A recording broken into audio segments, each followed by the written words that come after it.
Peugeot 306, двойка HDI, 90 коня, но преди години му е направен чип и сега около 120.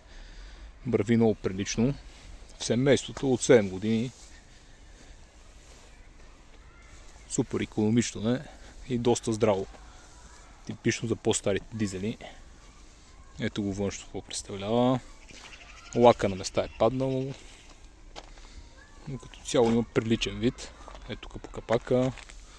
По тавана е паднал лака. Технически е в много добро състояние. Майка ми го кара доста често. Това си е нейната кола. Ходи главно на почивки и рядко в София. Има не повече от 3-4 хиляди км на година. Което може да се види и в сайта с прегледите. Тук липса лайсната. Тя е в багажника, само че щипките не можахме ги намерим, затова не сме я сложили. Има много тарикатски джанти с хубави летни гуми. Още един комплект зимни на джанти, на железни. Салона е за тези години доста запазен. Няма скъсано. Колорите са провиснали. Таван е добре, не е провиснал. Отпред също е добре, няма скъсно, няма нищо.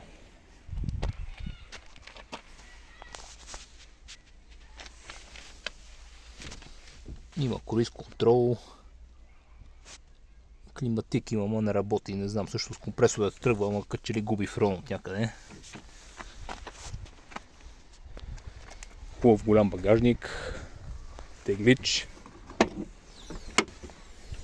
Штора на багажника.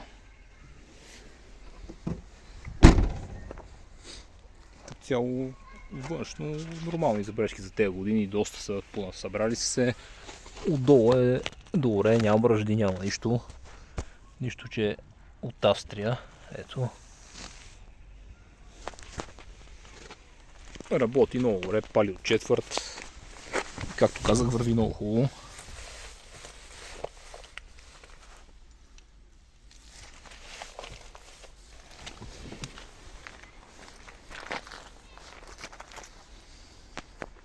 По ходова част няма нищо да се прави като тяло колата, както казват джамбазите. Качваш и се караш. Сменени са маслата преди зимата. От тогава няма 1000 км. Ето даже сега ще запаля.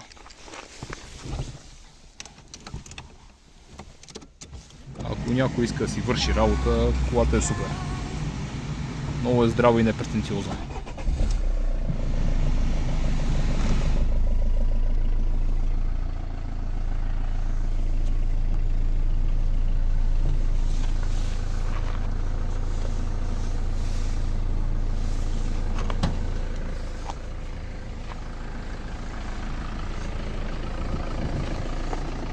Ето как работи HDI-то.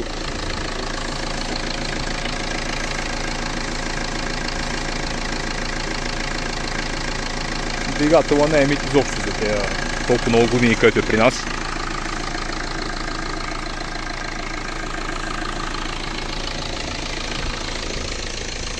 Хубавото, колата е икономична, здрава, непретенциозна. Някой да си върши работа или да си кара децата е супер. Всичко е платено, качите се и карате.